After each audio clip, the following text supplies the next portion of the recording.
Who owns Azeroth? Is it Ian? Is it Bobby? The current writing team, maybe? I would say no. They might run Blizzard or hold rights to a game, an IP, but they don't own Azeroth. We do, in a way. It was a platform for our experiences, a world that immersed us. World of Warcraft is a living game, and we are the life in it. At its core, we own Azeroth, and from our setting emerges a narrative that we've engaged with for decades at this stage. The narratives took many twists and turns, but now the writing team are bringing us to a strange, technical, cosmic place that feels alien to some.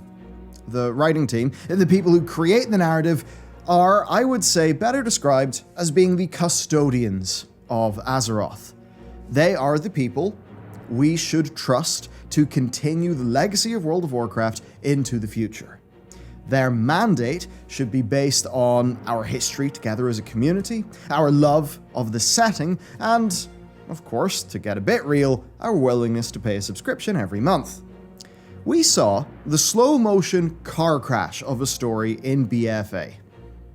Still, I don't think we realized how deeply, how fundamentally, the writing team failed at their role as custodian of the lore. That was until the full madness of patch 9.1 was revealed. It's beginning to feel like the narrative no longer serves the community keeping the setting alive.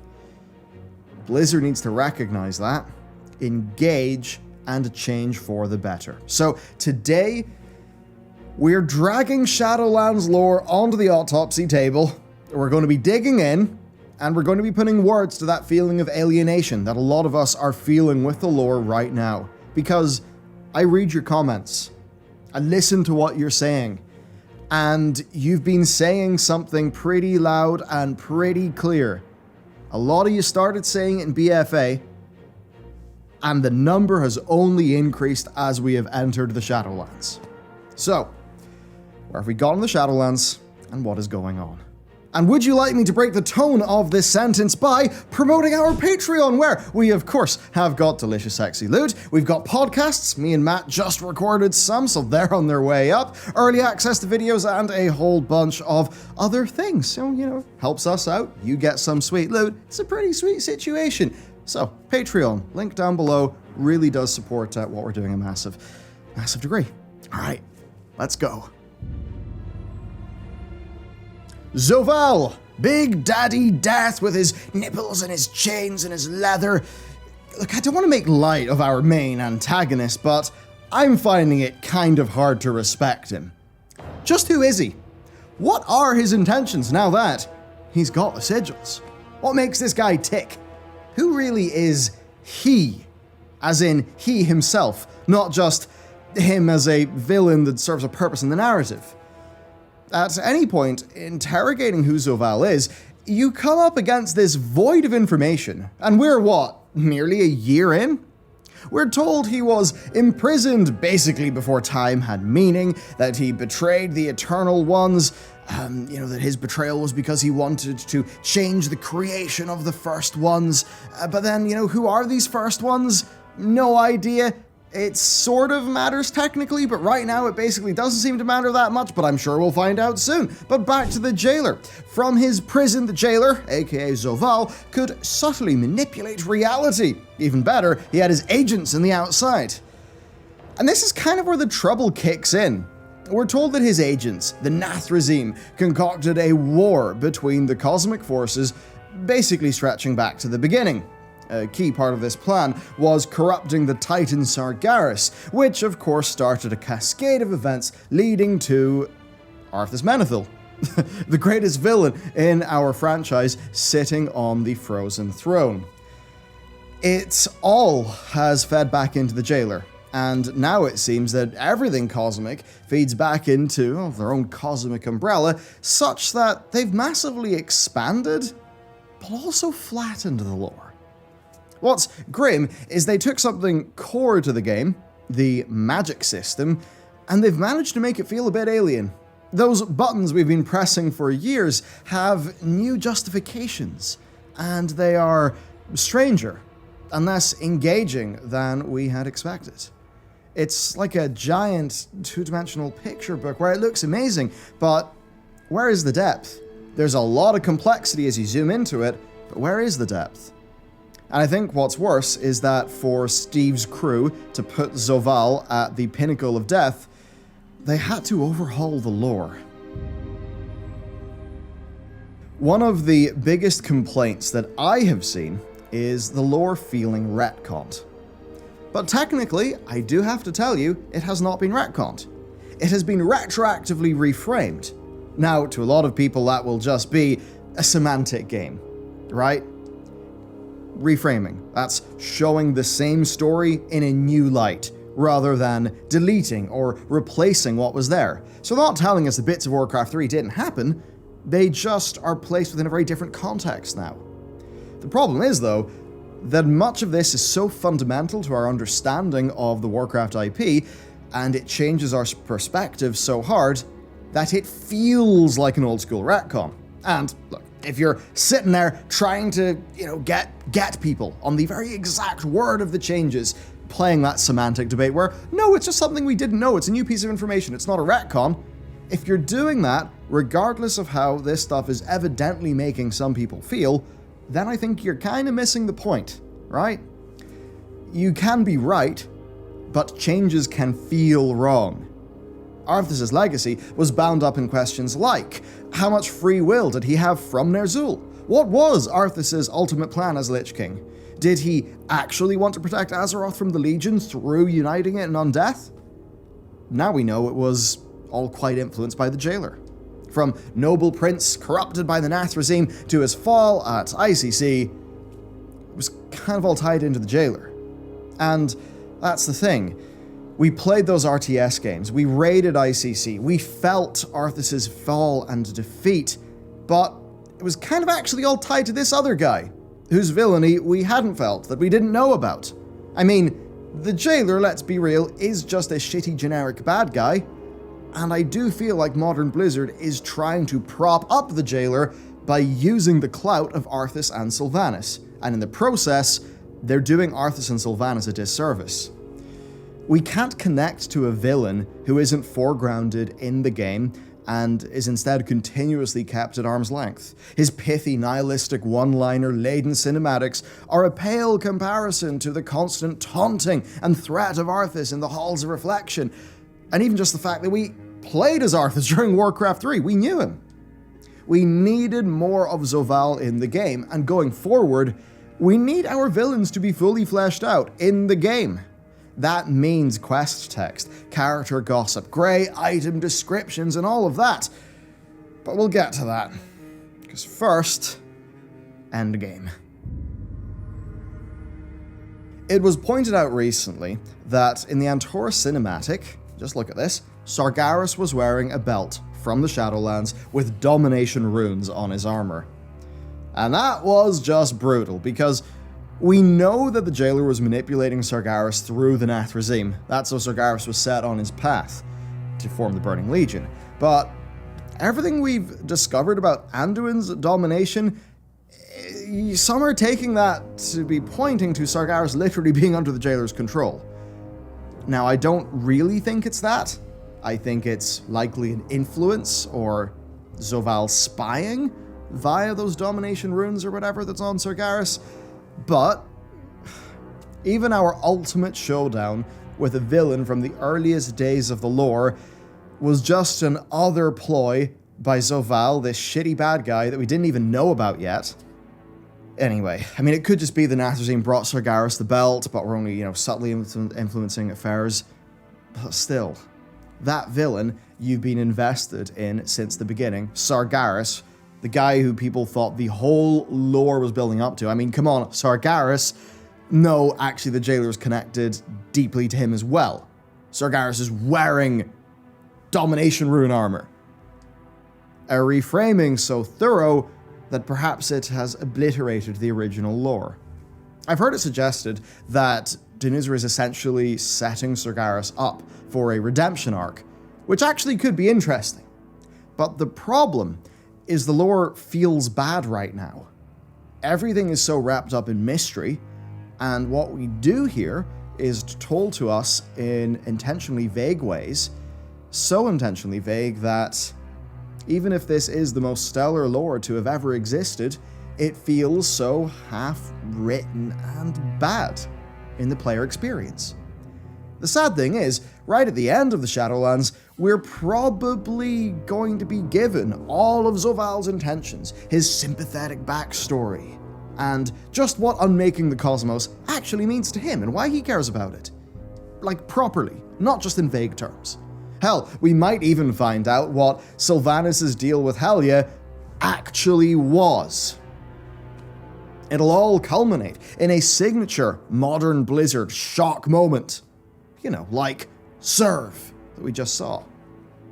But like the Serve moment, it probably won't be satisfying. Because again, we didn't even know who this Zoval guy was a year ago. We didn't know him at all. Then, before the shock moment settles, Zoval will be put in the bin. There probably won't be an epilogue patch to wrap up the story and tie it all off in a, nice, neat way. And it'll just be straight on to the next cosmic story, where the next big cosmic creeper is going to step out of the shadows, inexplicably more powerful than the jailer. And I'm worried that that's just not the way that it's going to really connect with people. This brings us to the trouble of figuring out our next steps.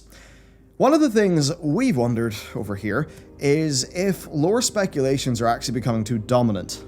If the narrative is now geared towards this kind of mystery box speculation. One thing I would call up to you is Westworld. In Westworld Season 1, it was really fun being there with the Reddit, trying to work out all the things that were happening. The same with Mr. Robot, a show I loved. But the difference between Mr. Robot and Westworld is that in Westworld Season 2, they kind of wrote the show knowing that Reddit was onto them and trying to work things out. The writers, they literally said this, that they wrote Season 2 of Westworld partially with Reddit in mind. And for a lot of people, Season 2 of Westworld was just not a satisfying narrative experience. Speculation was, and I think will, always be an incredible part of the Warcraft lore. I mean, right back to WoW Insider's tinfoil hat column. But that's all it was, a column in a greater narrative whole.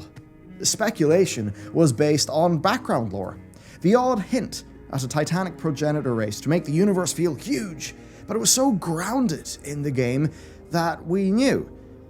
Think back to the earliest articles on WoW Insider that we all read, talking about the old gods, and I'm talking to you, this is like 10 plus years ago, talking about the old gods, when, we were speculating about Yogg or N'Zoth's prison location.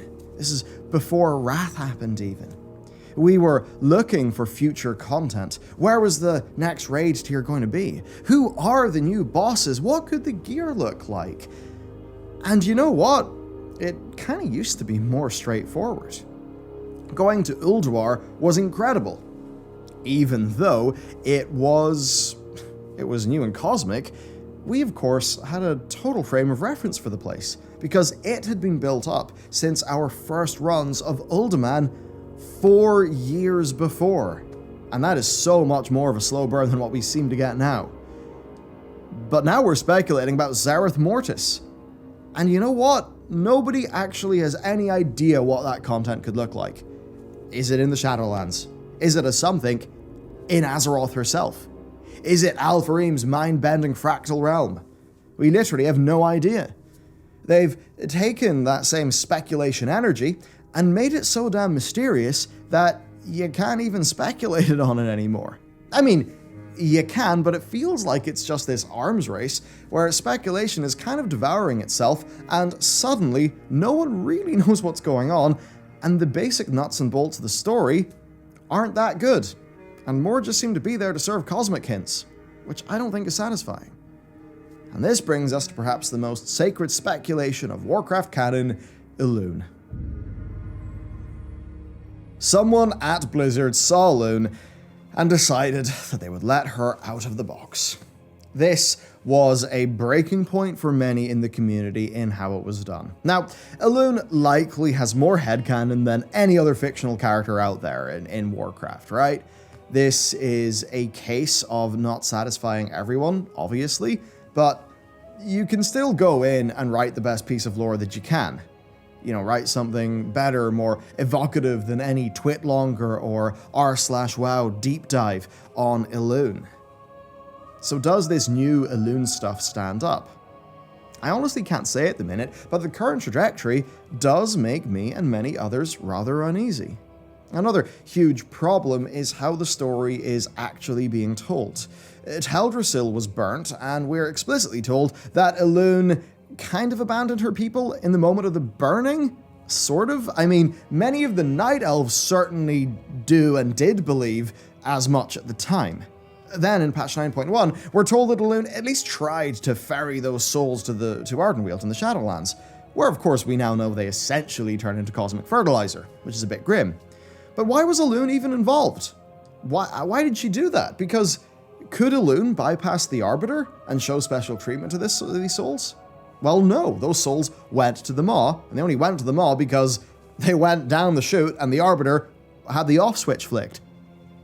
Could Elune ensure that these souls went to Ardenweald? No. As we just covered, because they went to the Maw, they obviously had to go through the regular Shadowlands Ouroboros process, which means that Elune can't bypass the Arbiter, and Judgment is the role of the Arbiter.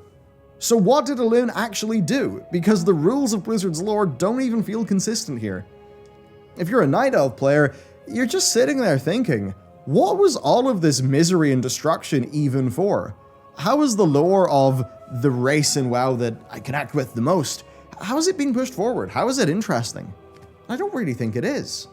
Then, the justifications and reveal of Elune are given to us piecemeal through cinematics with, like, 15-word scripts. I mean, again, I do love some mystery, but it feels half-written. It feels like huge pieces are missing, where they could write words that would actually give people a framework for understanding. They always go in the direction of more mystery. This lore could be incredible. Like, really, I think this Elune lore could completely do Elune justice. But we actually need to know it, because we don't know all the information that the WoW writers know, and I think they don't know how it feels to just get the snippets that they give us. Enough with the mystery. Either do it justice, or put Elune back in the box. Let's talk metaphysics. The Jailer's threat, that whole thing about unmaking reality, is literally about changing the metaphysics of the setting. It's at the core of why this expansion is happening. It may seem like some, hardcore philosophy school time, but it can be pretty simple. Metaphysics is like the internal logic of the system, so physics is like the physical system interacting metaphysics, maybe the logic that governs those interactions. As an example, death in the Warcraft universe.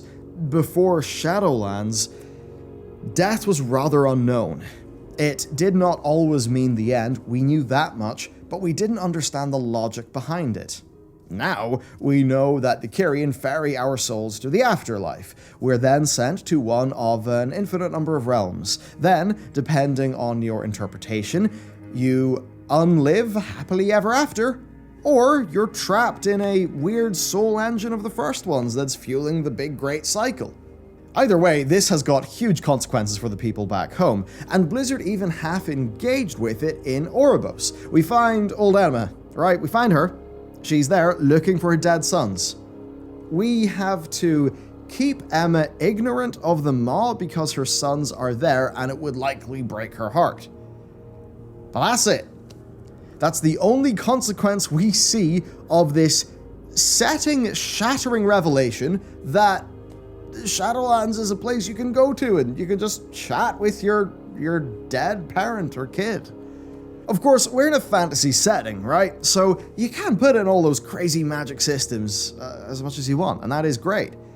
But what I'm trying to illustrate here is that Zovaal keeps saying he wants to unmake or remake the cosmos. But the reason we've never realized what that actually meant is because we have no frame of reference for the logic that governs the whole damn thing. We haven't really felt what this means for the people that we know of Azeroth. Instead, it's just turned into a big, a generic threat.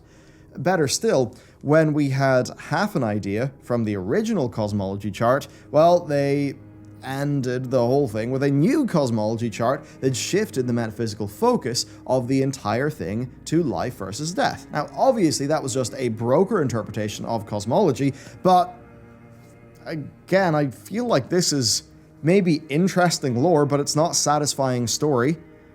And good lore is fine, but lore is only fun when it is surrounding a satisfying story. That's the problem. Blizzard keeps hitting us with these intentionally vague arcs, but there's literally nothing else out there to actually keep us grounded within the lore that we love. We feel lost in space. Mystery everywhere with no sight of home makes us feel alienated from our own setting. Undeniably, one limitation of the lore is its substance, but there is also another problem rising in how Blizzard actually gives us that lore, and more importantly, tells the story. And the story is the thing that matters the most. Much of a good story lies in the telling of that story. Just that in video games, it is a bit more complex. If this was a movie, we'd be talking about the cinematography, the sound design, the acting, the pacing, and all of those things. And those things do totally apply to World of Warcraft as well, but World of Warcraft is a game. Interaction is important, and that is where World of Warcraft is falling behind. So I'm going to take this away into a more technical, nuts and bolts discussion of narrative presentation in games. Perhaps for current players, and I think absolutely for new players who will be used to more modern games, and of course other MMORPGs that have got stories as well. In WoW, NPCs dispense walls of text at you, and they're often just okay in the writing department. I'm fairly sure that for the most part, quest text is written by quest designers, whereas in the likes of, say, Final Fantasy XIV, the quest text is actually written by writers. So that's something. Now, when NPCs speak, it's decently rare, and perhaps worse, it's often talking at you. Take the Thrall Draka parts of patch 9.1. It's nice to see those two characters chat, but you are barely involved, and throughout, there's quite a bit of telling rather than showing. NPCs just tend to speak at you, and when they do, they use language like Mawwalker, which means little to the player. We were told we are the Mawwalker, but we didn't exactly choose that. So it's not as much of a core part of our fantasy. In the same way that for many people, they hit up Elder Scrolls Skyrim, and some people really wanted to be the Dragonborn. Others were like, I kind of just want to be a guy, not the chosen one. And all of these things reinforce that you, the player, are a plot device, not a character. I mean, I've met Jaina many times. I would appreciate it if she just said, you, or talked at me directly, instead of saying, Mawwalker, as if that is how somebody that my character has interacted with many times would actually speak to me. I'm basically here advocating for basic principles of okay writing that are not being followed here. Why would a character that I canonically know pretty well call me Mawwalker? I know that she can't call me by my character's name, but you can just say, you. There's other ways to write this that are done in other games. That's the core. Othering language that breaks immersion, telling rather than showing, big walls of text, and NPCs talking at you. Also some issues like their cinematics being, I don't mean the big pre-rendered ones, I mean the in-game cutscene ones, generally being pretty rough. I mean, they do feel 10 plus years old. Now, historically, this kind of thing was not a problem. And that's because we essentially were anon adventurers, making our way through a world with lots of little small stories and in and around these larger-than-life heroes. But over time, that has changed. WoW's story is closer to you being the chosen one. And one could argue that, due to the lore of the Heart of Azeroth, you somewhat are the chosen one. I mean, you kind of are in how you're treated. At the very least, you are an extremely important character in this setting. So, This simply requires a change in storytelling techniques. The older ways do not suffice. So here is what Blizzard needs to do to fix up the telling of the story. First, rather than walls of text, frame quests as dialogue with an NPC. This necessitates a change in how quests are written. They're probably going to need this stuff to be handled by writers. Players should click through NPC dialogue, and that dialogue should be framed as a conversation with the player, not a wall of text. Far closer to an FF or really any other narrative game out there. Of course, the player is a silent protagonist, but that's been done with many RPGs. Now, at times, RP-focused dialogue options should be presented, as they let a player better define their character. Now, this is the bit that Blizzard haven't understood. They would never do this in the past because they would want that to matter in terms of gameplay. You know, that big gameplay first motto that they've got. But giving somebody a dialogue choice is really important because it lets them define who their character is. Most dialogue options in Mass Effect do not matter. Like, they literally do not matter. You can choose anything as long as your Paragon and Renegade points are where you need them to be, and you make the right key options in the key bits. But most options do not matter. Of course, they massively matter to the player experience, because that's you talking through your character, defining who your take on Commander Shepard is.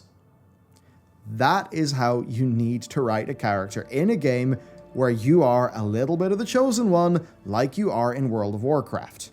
So, we should have semi-interactive narrative cutscenes, just like what is done in Final Fantasy XIV. If Blizzard wants to tell stories where you are a character, then they need to update their storytelling tools to make that make sense. And if they cannot update their means, then they must realign their ends to actually be feasible and be within their means. Battle for Azeroth and Shadowlands shows us that telling a story, the ambition of which outpaces your means to tell it, is a recipe for failure. Because the story of WoW has, I think, never been so controversial as in the last two expansions. Simply take notes from Star Wars The Old Republic, the MMO, and from Final Fantasy XIV, perhaps even from Guild Wars 2 and ESO, if you want to continue down this path. Beyond that, the pacing of narrative arcs is a disaster within World of Warcraft. Battle for Azeroth rocketed through multiple expansions worth of material, doing justice to none of them, which, by the way, betrays player investment in those plot points. If you're a massive fan of old god lore, you are not happy at the end of BFA. And of course, in doing that, they actually required, 2 novellas, a book, and a bunch of other external material for all of that lore to properly make sense. This must change. Finally, in-game cutscenes. This is a big problem. World of Warcraft's emotes, like, the /yes that's a big cheesy, those emotes were designed to be viewed at a distance, which is why they are very exaggerated, almost like a big theater pantomime. That's why they're so exaggerated in their expressions. Stylistically, they're very goofy, and they were conceived during Warlords of Draenor, which was, of course, before in-game cutscenes existed in World of Warcraft. And this is a problem because in Final Fantasy XIV, if a character says something to my character and my character's response is a yes, well, my character will emote a curt nod. And that will be that. In World of Warcraft, it'll be a big cheesy moment. And that will not be congruent with the narrative. So right now, Blizzard have basically got themselves in a situation where they're not really able to do what Final Fantasy XIV does, because between the goofiness of their character animations, which are totally at odds with their very modern, edgy storytelling, actual story, and then, of course, their very underdeveloped storytelling techniques, between all of that, they basically haven't set themselves up to tell the story that they're trying to tell. And then they have not bounded their narrative aspirations to fit the limitations that I've just talked through. And all of this results in a very jarring experience for those people who are used to other narrative games, and an underwhelming story for fans of World of Warcraft and its characters. So change is going to be hard here, but it wouldn't be that hard. There are so many examples of this done far better across gaming. Blizzard need only take note and act on it. Now that we understand the problems are very much technical, as well as just the story being told and the approach towards the lore, let's explore the character who has perhaps suffered the most at the hands of these limitations, Sylvanas. What was Sylvanas' journey to her current state of mind? A lot of us have wondered that, because honestly, she's been a low-key community favorite for a long time. Playing a Forsaken always felt unique in Warcraft, and that whole experience was centered around the personality cult of Sylvanas. Once the courageous Ranger General turned Banshee Queen who literally dragged the Forsaken up from their graves. She created one of the most powerful militaries on Azeroth, and she has left such a profound mark on our setting. One that now feels poisoned by her casual dismissal of the Horde in the way that it was presented, and abandonment of Azeroth for the Shadowlands. But Sylvanas' true reasoning for joining the Jailer and the atrocities that ensued, that's not something that we've explored in-game. Sure, there was the Silverfish story in the Folk and Fairy Tales book that told us Soval likely exploited Sylvanas, sort of to her current situation, but A, that's transmedia narrative, it's not in-game, and Sylvanas is an in-game character, and we need to understand who she is in-game. But in a way, you could say it's a bit of a betrayal of her character to be used so easily by Death again, basically by the Jailer again, when her whole arc was recovering from the trauma of Arthas, who of course ended up essentially being an intended pawn of the Jailer. So she's kind of went through two of these Jailer, serve and rebel arcs. Now she contrives world wars to feed some cosmic maw in the afterlife just so that she can juice up her boss. Now that's like a good faith reading, that Sylvanas had agency and that Sylvanas, believed her own best interests were served with the Jailer. The worst reading is then that she's been in an abusive relationship with the Jailer for a long, long time. And in a way that we're kind of retreading some of her Arthas storyline now. For a lot of Forsaken players, and those who allied with Sylvanas, the end of patch 8.2.5 was exciting, where we got that unique scene in Windrunner Spire. That had people excited for her return. Is she going to be the next expansion's villain? Is she going to strike back? Will there be a Lich Queen? What will Sylvanas do? And then all of that worked up emotion pretty much just dissipated. No, Sylvanas was not in fact sympathetic at all. She was just a servant. Now, at that BlizzCon, I believe, Blizzard told us Sylvanas was an ally of Soval, not a servant. But that clearly was just a straight-up lie, given the end of patch 9.1. I can understand them not wanting to give up the goose there, but given how unsatisfying the story has felt, it does kind of feel like we were messed around a bit there. Of course, we'll probably find out a lot more about all of this in the upcoming Sylvanas novel, but that's a Sylvanas novel that the main selling point of which is that we get the full picture of Sylvanas. And I don't think that's a good thing when we should get all of the stuff we need of Sylvanas within World of Warcraft, the video game. That's the thing people are paying for. I don't think you should need to buy supplementary material to properly understand the lore that is in the game. So this Sylvanas novel just underpins the problems facing our narrative. Let's break down Sylvanas then, based on everything we have talked about today. We do not know her motivations fully yet, even though she's now betrayed Soval. We don't know her journey to the state of mind that saw her signing up with Soval. We know it properly. Her story has not adequately been explained in-game either, through quest text, cinematics, or otherwise. To get a deeper appreciation, we need to read many external sources, such as books. Her arc has been reframed into oblivion, and they haven't dealt with the huge philosophical questions Sylvanas hit us with when she said things like, she would set us all free. We still don't really know what that means. We can say that it's us being free of the cosmic cycle that the first one set up, but what does that actually mean to you and me in a way where our characters and the people of Azeroth can understand? It has all culminated in a deep feeling of alienation from a character once considered to be core to what Warcraft meant. There is a question of whether foregrounding her story in BFA would have made this story easier to swallow. But I'm not sure, and besides, there's really no way for us to find out now because the ship has sailed. Let's cascade what we just did down to the cast of Shadowlands. Who are the truly memorable characters of this expansion? Well, I think besides a few solid scenes with Denathrius, essentially nobody. Nobody's really had a proper good long runtime, especially the cast that we brought from Azeroth. Tyrande is frozen into an action by a conflicted goddess, so there's that stuff where the whole Night Warrior arc feels like it's done nothing but tease us about Elune. We've got Bane Bloodhoof just sitting around in Oribos, literally all day doing nothing.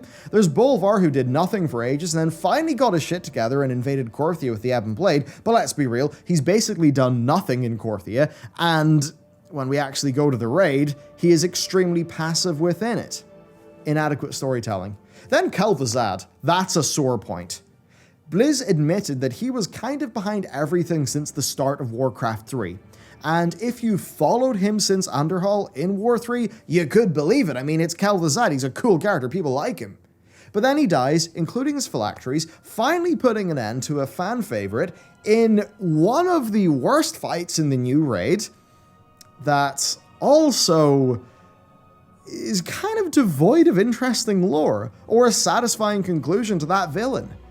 And that tells me that the writing team has no idea how to properly utilize narrative assets, because they completely wasted Kel'Thuzad.